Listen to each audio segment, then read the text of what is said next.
Welcome to Stuff You Missed in History Class, a production of iHeartRadio.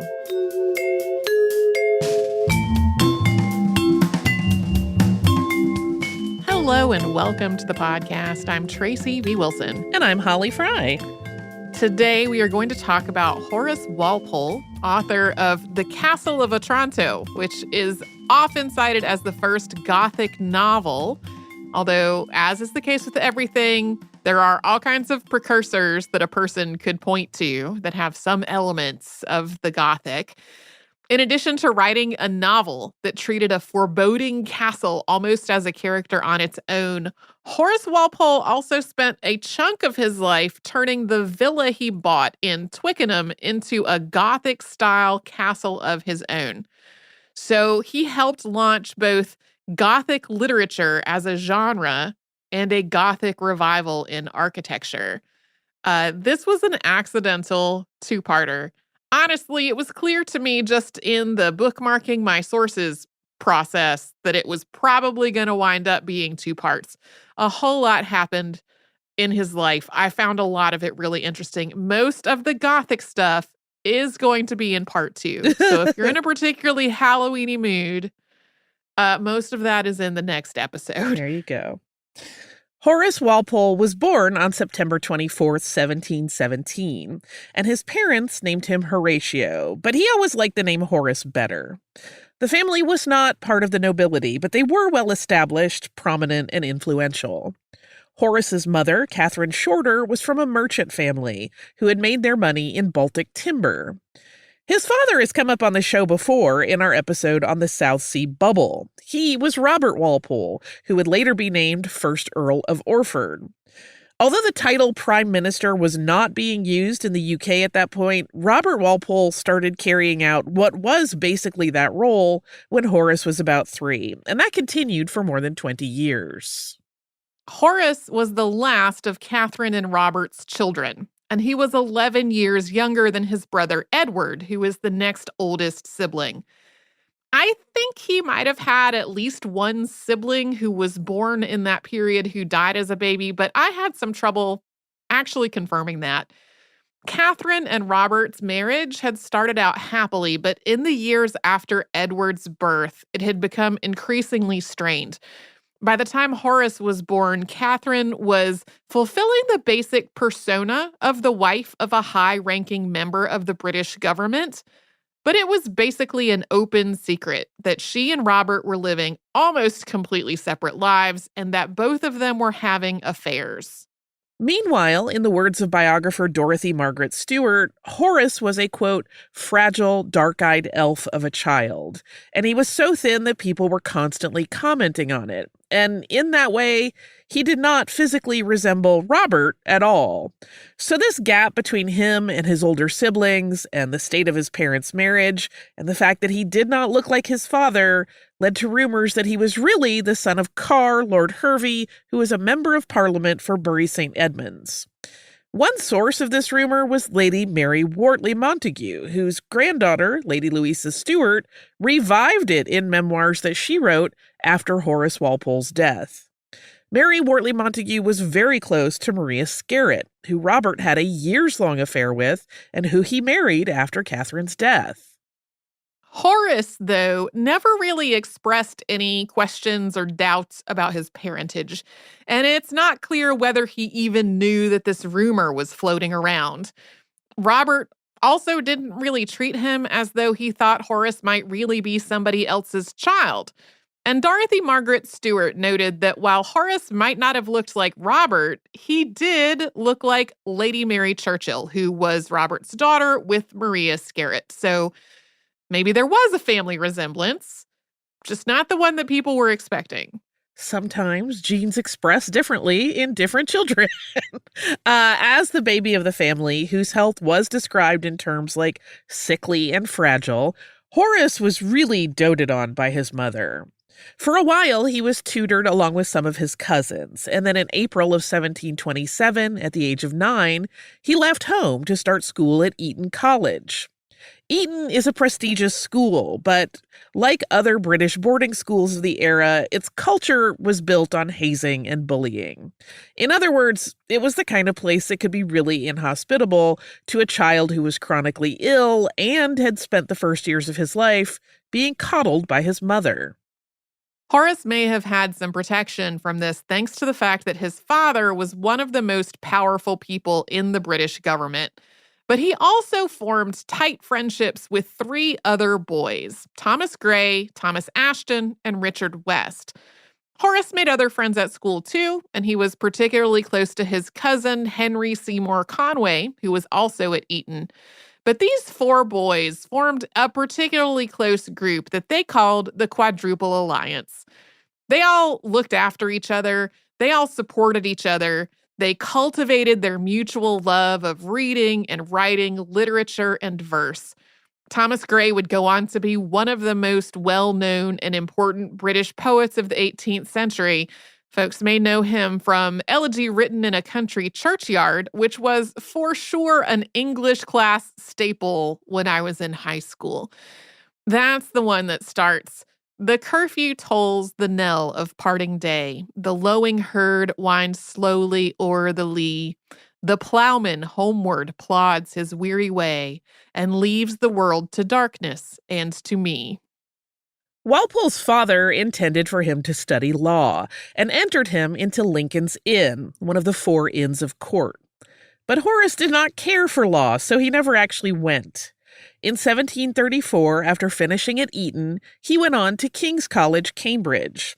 Thomas Gray and Thomas Ashton both went to Cambridge as well, and they all maintained their friendships with each other and with West as he went to Christ Church, Oxford. Walpole didn't really enjoy his time in Cambridge, though. He mostly tolerated it, thanks to the presence of his friends and some of his cousins who were also studying there. He also left Cambridge without finishing his coursework. He didn't specifically say why, but a lot of people connected it to the death of his mother, Catherine, on August 20th, 1737.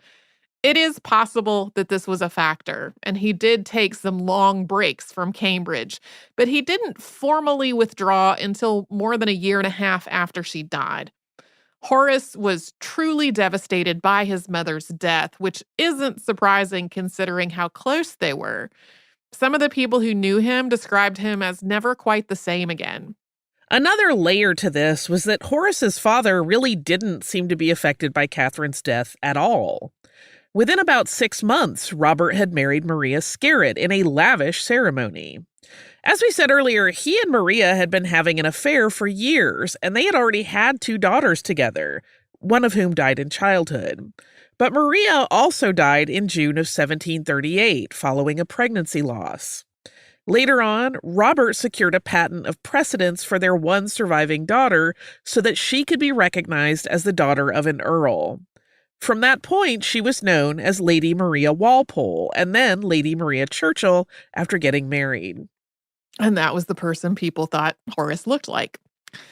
1738 was also the year Horace Walpole attained his majority, and his father arranged some sinecures for him. That is, jobs that he got a financial benefit from, but did not require him to actually do much work.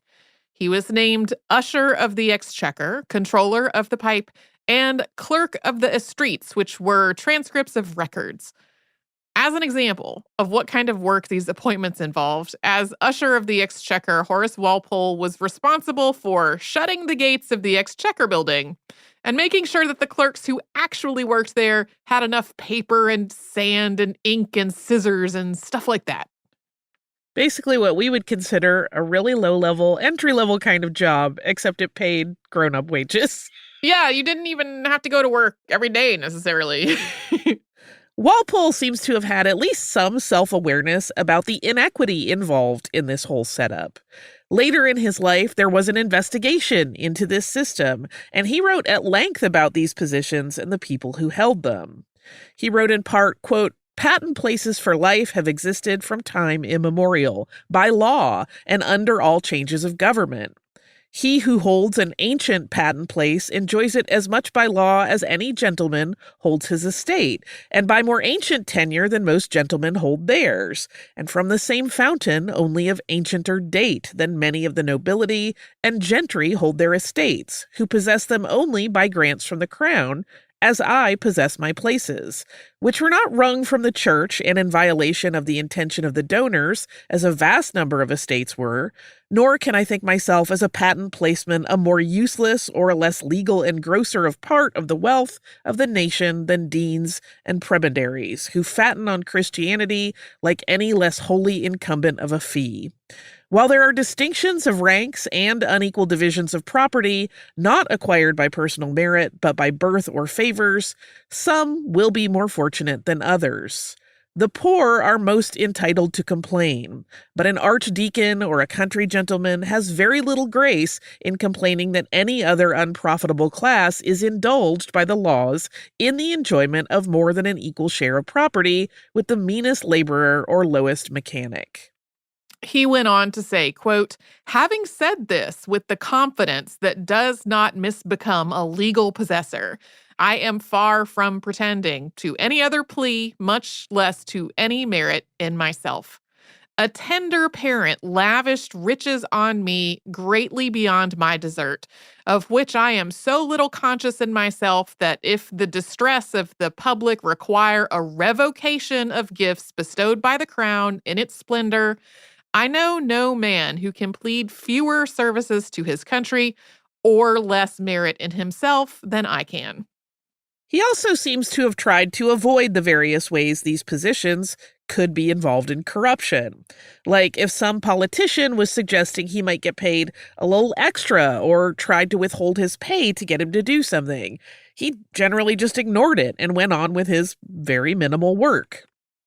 Walpole's appointments to these positions also did not prevent him from spending a couple of years traveling around Western Europe while still being paid, starting in 1739. We'll have more on that after a sponsor break.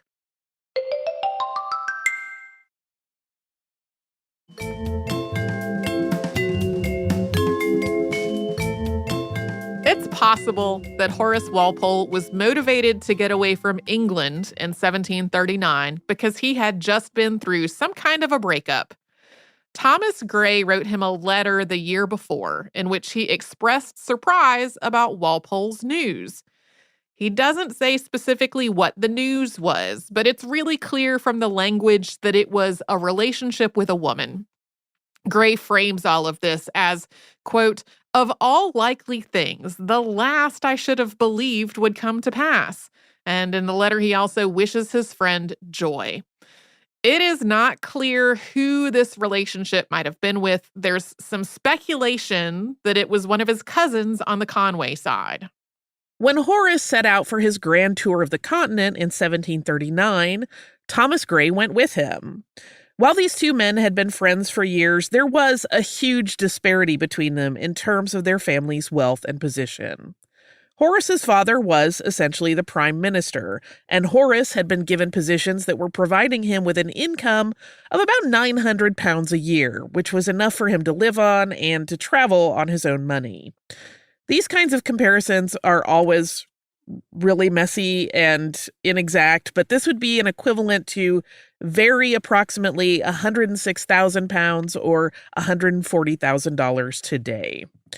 Meanwhile, Thomas's father was a scrivener, and his mother and aunt owned a millinery business together. They weren't poor by any stretch, but Thomas was one of 12 children, and they had to be frugal. Thomas was able to go to Eton because two of his mother's brothers worked there, and his education at Cambridge was paid for with scholarships and his mother's earnings from the millinery shop.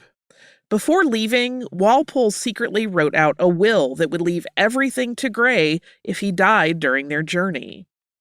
This disparity in their financial positions caused some tension during their travels. There was no way not to notice that Walpole was the one who was paying for everything, and that started to bother Gray after a while. They also just had very different temperaments. Walpole was enjoying himself. He was going to dinners and parties, but over and over, Gray's letters say that he's writing to whoever he's corresponding with from their rooms alone while Walpole was out, and that Gray had not gone out with him even though he had been invited to. Gray was also a lot more interested in taking in all of the artwork and the cultural sites of the continent than Walpole really was. Walpole and Gray spent 2 months in Paris and then traveled around Reims, Dijon, Lyon, and into the French Alps. From there, they decided to spend the winter in Italy. Pope Clement XII died on February 6, 1740, and the two men made their way toward Rome with the thought that they might be there when the new pope was elected. That didn't wind up happening, though. Clement's successor, Benedict XIV, wasn't elected until July, and by that point, they had decided to move on. They had some discussions about this, which were like, well, what if we leave and then the new pope is elected like tomorrow? For Walpole's part, the idea of seeing the new pope elected really was not about religion. It was about the spectacle that would be involved with that. Walpole had a number of pretty anti-Catholic views. Some of that came through in his writing on patent places that we read before the break. Of course, France and Italy were both predominantly Catholic countries, but since Rome is also home to the Vatican, Catholicism was seemingly inescapable there. Walpole did not really like that. Aside from that, Pope Clement had given James Francis Edward Stuart, also known as the Old Pretender, a place to live in Rome, and the Jacobite court in exile was a popular stop on tours of the continent, regardless of a person's religion. So as a quick recap, James Edward was the son of deposed King of England, James II of the House of Stuart, and the Jacobites wanted to restore the Stuarts to the throne of England. Not long after this, James Edward's son, Charles Edward Stuart, known as Bonnie Prince Charlie, would lead an uprising in an effort to overthrow King George II and put his father on the throne. We covered this on the show on July 4th of 2016. Of course, Walpole's father was King George's prime minister. While Walpole had some sympathies for the plight of James' supporters, especially as they faced political oppression, he did not agree with the Jacobites' goals, and he did not like how many Jacobites there were in Rome. Walpole was definitely at some of the same social events as James Edward and his sons, but it isn't clear whether he actually spoke to any of them. Later on in Tuscany, Walpole met 34-year-old British diplomat Sir Horace Mann, and they would be close for the rest of Mann's life. They maintained this friendship for more than 40 years, entirely through letter writing, because while Walpole made several trips to France later on, he never went back to Florence in Italy. When Walpole and Gray left Florence, Mann wrote Walpole a letter in which he said, quote, "I am more miserable than I wish you to conceive, and therefore will not attempt to describe it to you. Neither would I willingly give you a moment's uneasiness. One thing alone makes me really happy, which is that I am sure you love me and are convinced of my most sincere and tender affection for you. This is all I can say on this subject, though it employs every moment of my thoughts." Italy had a reputation for being more sexually liberated and unrestrained than England, and it was common for upper-class English visitors to take advantage of that. Walpole had various flirtations while he was there, including with Elisabetta Caponi, the wife of Marchese Grifoni. There's speculation about whether any of these relationships were physical, with different historians coming to different conclusions. They could be emotionally very intense, though. Elisabetta Caponi is described as weeping over Horace Walpole long after he left her behind. Walpole and Gray stopped traveling together in May of 1741. It might have been that the differences in their finances and their temperament and interest just gradually led to a breach in their relationship, or there could have been some kind of incident that led to a falling out that neither of them explicitly documented. We don't really know. At the time, though, Gray's letters made it sound like he was just kind of tired of this whole experience, including all of the socializing and the travel. Walpole, on the other hand, took responsibility for it, writing, quote, "It arose from Gray being too serious a companion. Gray was for antiquities. I was for perpetual balls and plays. The fault was mine." But later on, Walpole wrote a letter to his friend George Montagu that was pretty harsh toward Gray. Quote, "He is the worst company in the world. From a melancholy turn, from living reclusely, and from a little too much dignity, he never converses easily. All his words are measured and chosen and formed into sentences. His writings are admirable. He himself is not agreeable." Whatever his feelings were, Walpole made arrangements for all of Gray's expenses to be covered, once again, doing this in secret. I have various questions about whether Gray would have just thought this was obvious that somebody was paying all of his bills. But regardless, Gray left for Venice. Walpole stayed behind in Reggio.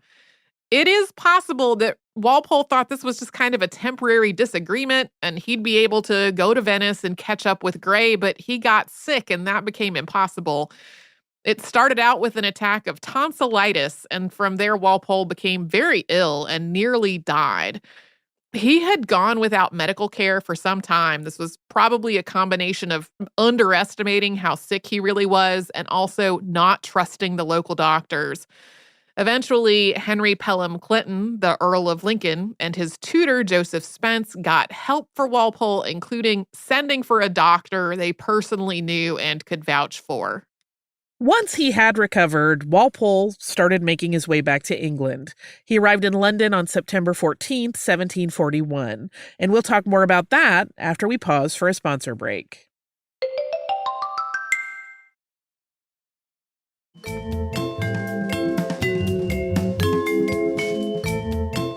When he got back to England, Horace Walpole lived with his father Robert, including at Robert's neoclassical estate of Houghton Hall in Norfolk. Horace had already been elected to serve as MP for Callington in Cornwall, which was a borough that his family had connections to, but which he had personally never visited. Then he was elected to represent Castle Rising in 1754. This, like Callington, was known as a rotten borough. Basically, these were boroughs that still had 2 MPs in the House of Commons, but they had almost no voters actually living there, both to vote for these MPs and for the MPs to represent. MPs from these boroughs were a lot of the times pretty much handpicked by people in power. Then in 1757, Horace Walpole followed his uncle and namesake, also named Horace Walpole, to represent King's Lynn, and he served as MP for King's Lynn until 1769. We're putting all of Horace Walpole's time in the House of Commons together because there really isn't all that much to say about it. He served in Parliament through a series of notable historical events in England, including the Jacobite Rising, the 7 Years' War, and rising tensions between England and its colonies in the Americas. He left extensive documentation of a lot of these events through his correspondence with other people as they were happening. But he wasn't all that active or visible as an MP, and he did more of his work kind of behind the scenes. In his words, he was a, quote, person who loves to write history better than to act in it. His first speech before Parliament was on March 23rd of 1742. His father had become increasingly unpopular and had lost a lot of power. Younger politicians were also starting to see Robert Walpole as too old and too out of touch to be in the position that he was in. The Walpoles were Whigs, and Robert eventually lost the support of that party. He was forced to resign on February 2nd, 1742. Horace's speech the following month was in defense of his father and critical of a proposal to investigate Robert's last 10 years in office. Meanwhile, the king named Robert Walpole Earl of Orford and granted him an annual pension of £4,000. We do have a sense of some of Walpole's opinions based on correspondence around what was happening in Parliament. In February of 1750, the Royal African Company was under attack and had sought reinforcement. The company had a monopoly on trade in West Africa and was also a major part of the transatlantic slave trade. After these debates, Walpole wrote in a letter, quote, "We, the British Senate, that temple of liberty and bulwark of Protestant Christianity, have, this fortnight, been considering methods to make more effectual that horrid traffic of selling Negroes. It has appeared to us that 46,000 of these wretches are sold every year to our plantations alone. It chills one's blood.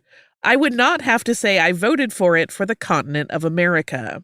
The destruction of the miserable inhabitants by the Spaniards was but a momentary misfortune that followed from the discovery of the New World, compared with the lasting havoc which it brought upon Africa." After returning to England, Horace Walpole spent his time either in Parliament or at home with his father or socializing.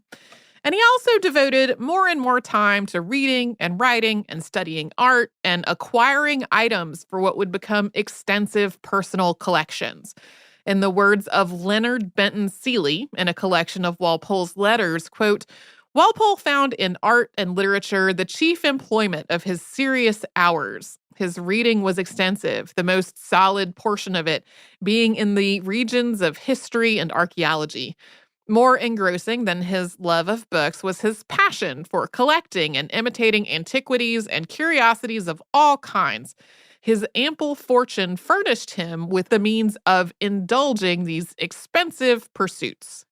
In 1743, Walpole wrote Aedes Walpolianae, which was a catalog of his father's art collection, along with his own opinions and judgments about what that collection contained, although this wasn't published until much later.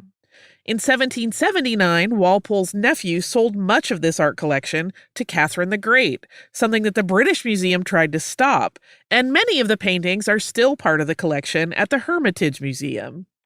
Robert Walpole died on March 18, 1745, and Horace's brother Robert inherited the title of Earl of Orford.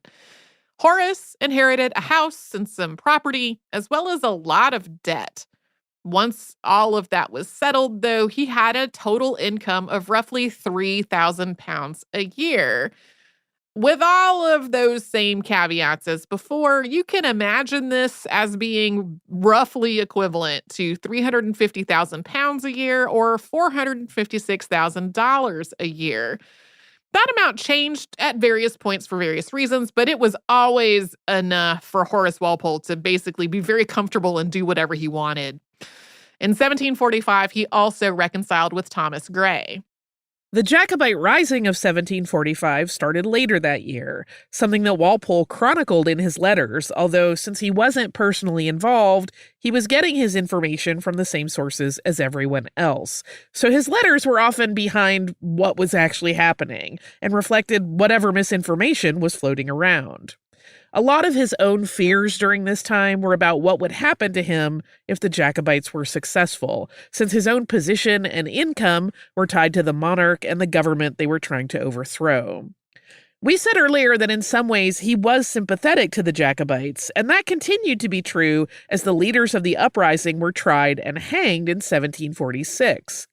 We will leave off this part of our two-parter with this description of the adult Horace Walpole by Letitia Matilda Hawkins, who was a novelist who also published volumes and volumes of biography and gossip. Quote, "His figure was not merely tall, but more properly long and slender to excess. His complexion, and particularly his hands, of a most unhealthy paleness. His eyes were remarkably bright and penetrating, very dark and lively. His voice was not strong, but his tones were extremely pleasant, and if I may say so, highly gentlemanly. I do not remember his common gait. He always entered a room in that style of affected delicacy, which fashion had then made almost natural. Chapeau bras between his hands, as if he wished to compress it, or under his arm, knees bent and feet on tiptoe, as if afraid of a wet floor. His dress in visiting was most usually in summer, when I most saw him, a lavender suit, the waistcoat embroidered with a little silver, or of white silk worked in the tambour. Partridge silk stockings and gold buckles, ruffles and frill, generally lace.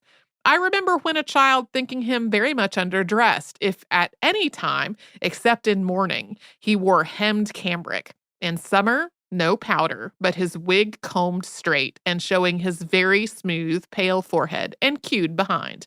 In winter, powder. I love the distinction of whether he had powder or not.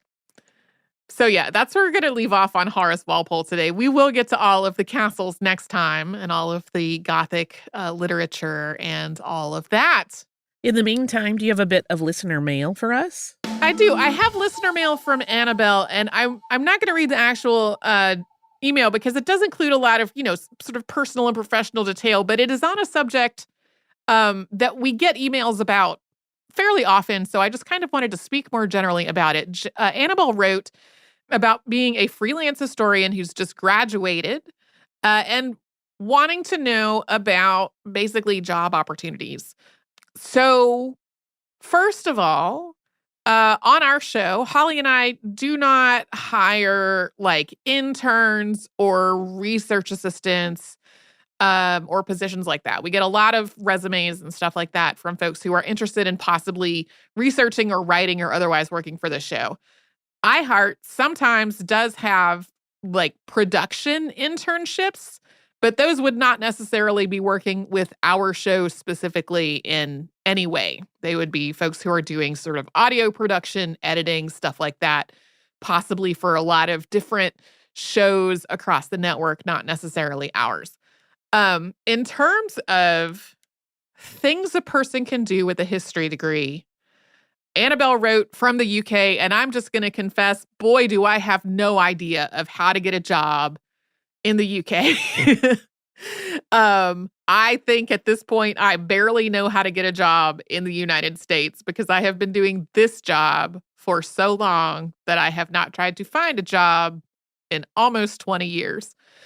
But I will say that the field of history and the study of history, in my opinion, does set people up to do a lot of different work depending on your interest, what you're interested in. So the path to becoming like an academic historian, my first advice would be to like make connections with other people who are doing that kind of work to both, be connected within the field, but also to really find out whether that is what you actually want to do. When I was in college, I did not study history. I studied literature, but I was absolutely convinced that what I wanted to do with my life was to go to graduate school and get a PhD and then teach at the college level. And in hindsight, 20 years later, boy, am I glad that is not what I did. I do not think I actually would have liked that. So there are a lot of historical sites, museums, libraries, all kinds of institutions who work with history and with historians in some way. And, there are sometimes these are jobs that are really creative that involve in some way explaining history to the general public or explaining the institution's historical mission to the general public or stuff like that. So I think, are a lot of ways to bring the study of history and the pursuit of history to a lot of different jobs. And what it takes to get those jobs is really going to depend on the field, whether it's in academia or not, whether it is a government position or not, any of that. Holly and I both sort of fell into this show by accident. Yep. We've told that story before, but as a recap, we were doing a completely different podcast together. Prior hosts of this show, Sarah and Deblina, one had gotten another job and the other had said, it is time for me to also step away from this. And so since Holly and I were already working together, we're already interested in history, already had a little podcast experience, and this is, again, our job, we got moved over onto this show. And now that has been more than a decade ago, which is a little hard to believe. So yeah, I feel like that was kind of a very general discussion of jobs in the field of history. Yeah. I mean, we have had some guests on in the past, and I always try to seek out people who maybe are dealing with history in ways you wouldn't have thought of before. Like, we've had people that work at like the Atlanta History Center, and they literally focus on their historical plant collection, Uh-huh. and manage their trees, and also their animal collection, like making sure they have heritage breeds that make sense. There are things like that, but I think there are a lot of interesting spaces where people can kind of find unique jobs that relate to history, but they are kind of tricky to suss out, right? Like some places, like, some film studios will have a historian who literally manages their stuff, or some, like large corporations will have a corporate historian that keeps Uh-huh. track of the history of the company. Like, there are a lot of interesting spaces that are not at all what you might initially think of when you think of, I want a job working in history. But as Tracy said, it has to be ideally something interesting to you. I'm a big fan of people liking their jobs. Yeah. It's not easy to do. There are lots of Right. jobs that are not fun that we have all taken. And even a job you love, is going to come with some moments where you're like, I do not enjoy this. But I had a great boss many, many years ago when I was working in cable television. And in my interview, she said to me, my goal is always, if we can have only 10% of anybody's job be the sucky part that they don't like, I feel pretty good about it. And I was like, that's a Yeah. great way to think about it as a boss, right? Like, I only want you to have, I can't promise you're going to love every part of it. But if I can promise 10% or less of it will be the stuff that you hate, then I feel like I'm doing an okay job. And I was like, this is a great way to look at a career. So Yeah. that has stuck with me for a long time. So look for jobs where only 10% of it looks yucky. Yeah, what I thought I was going to be doing was like taking a year or so off and then try again to go to graduate school. I was really looking for jobs that I was going to be writing because my degree was in literature with a focus in creative writing. I did the literature track and the creative writing track. And I wound up finding jobs where writing was my job, but, like, I was writing the instructions on how to clean the restaurant for a company that made cleaning chemicals, and it turned out that even though that job did involve writing, and occasionally there were things involved that were more creative, I just found it to be, not mentally stimulating in a way that I thought it would be. And so for a while, I took a break from that entire field, and I got a license to practice massage, and I was a licensed massage therapist for a few years. And then I circled back around to writing, and wound up here where I research and write about history all the time, and then say all that into a microphone. So yeah, it's tough to give like broad, concrete job advice, but that's sort of where we are. It is. It is. And It's then tricky. again, I definitely appreciate all the people who write in are like, I would love to work on your show. It is very flattering to hear that from so many people, but like Holly and I are not hiring people to do those kinds of roles, which I'm sure is a disappointment to folks to hear that. But like, Yeah. it's No. the reality that we're living in. Yeah.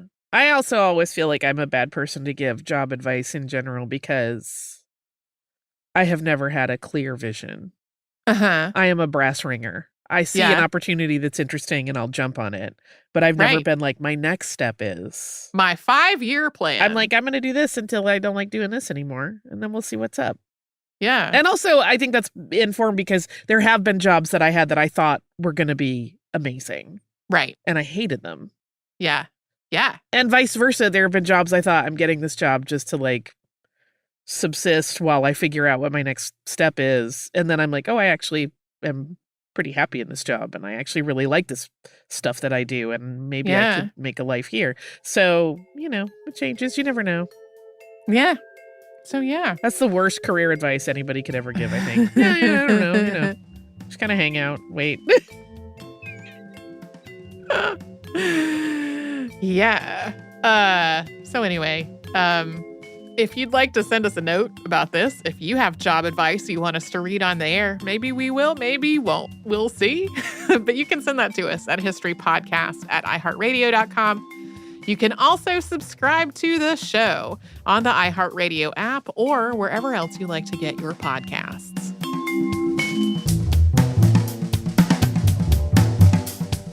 Stuff You Missed in History Class is a production of iHeartRadio. For more podcasts from iHeartRadio, visit the iHeartRadio app, Apple Podcasts, or wherever you listen to your favorite shows.